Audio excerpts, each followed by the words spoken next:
Hi guys, Michelle here with our weekly vlog. Today I'm going to talk to you about the importance of script writing. The importance of script writing is, or using a script for converting clients or prospects, is to keep you on track.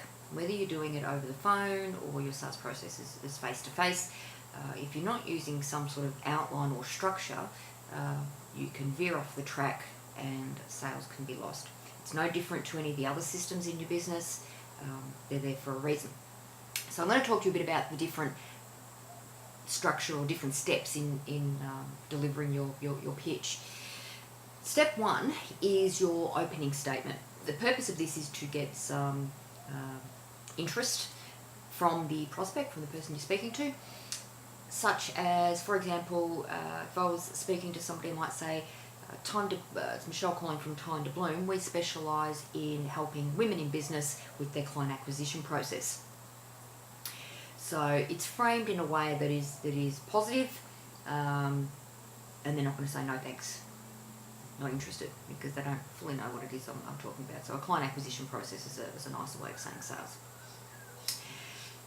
Part two would be the social proof. So after that statement, I would lead on with most women we speak to have told us that they're not quite comfortable with the sales process because they don't want to appear pushy or salesy, and it's not a skill that they're very strong in compared to their skills as a accountant, personal trainer, whatever it is their trade is. Can you relate to that? Okay, so we'll go back to the top. So it's Michelle calling from Time to Bloom. We specialise in helping women in business with their client acquisition process. Most women we speak to say that they're quite uncomfortable with the sales process. They don't want to appear salesy or pushy, and so those skills aren't as strong as as their skills as an accountant. Can you relate to that? So what you're looking for is an acknowledgement that there is an area of pain or an area that they would like to actually improve on.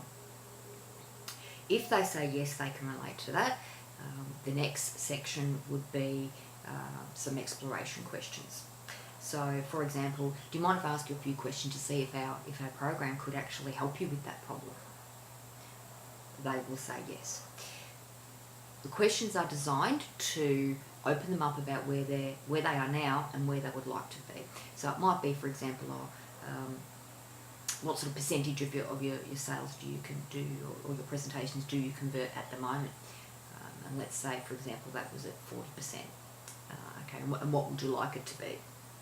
And they will probably say, 60 or 80%. What is it that's missing from your presentation at the moment? Where do you think it might be lacking, or where you might be sort of falling over a little bit there? And again, they'll answer that. So what you're looking for is their source of pain that you can then provide a solution to. So, which is the next step, so providing the solution. Now remember, when you're providing the solution, to talk about the benefits, not the features. Okay, so for example, with Time to Bloom, we have an online program that is self-paced, so being very busy, they can go through it at their own time. I'm always available with questions, but either via email or on the weekly webinars, so they can interact with the rest of the Facebook group, so they're not alone. They'll have somebody holding their hand every step of the way. Temperature testing is the next part.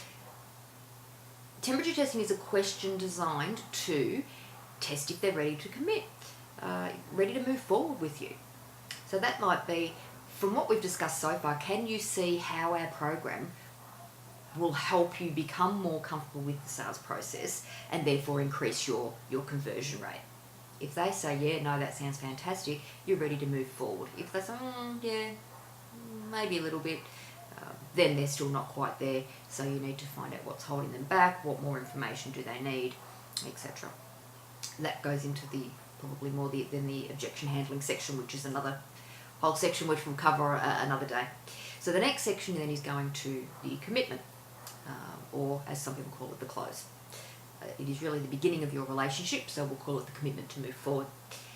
There are several different ways you can do that. The more options you give the person you're speaking to, the more confusing it becomes for them, and sometimes they can then not want to make a decision at all out of fear of making the wrong decision. So, for example, the alternative close is one of the most effective. It's my favourite that I always use. It makes it nice and simple for the client to choose between option A or option B.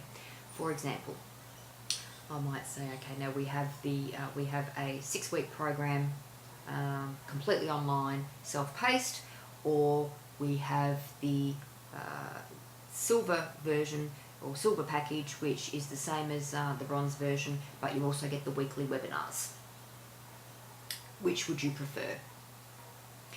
The other option is if they have said, oh, you know, the option B sounds good, the silver package, I might say, excellent, well, I can get you enrolled in that now.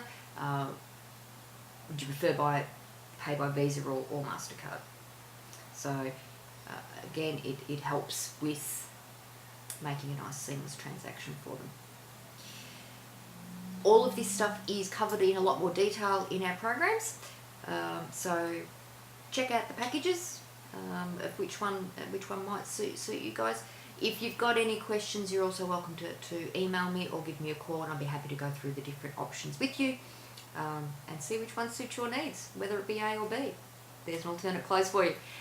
Have a great day, and I shall speak to you again soon. Bye.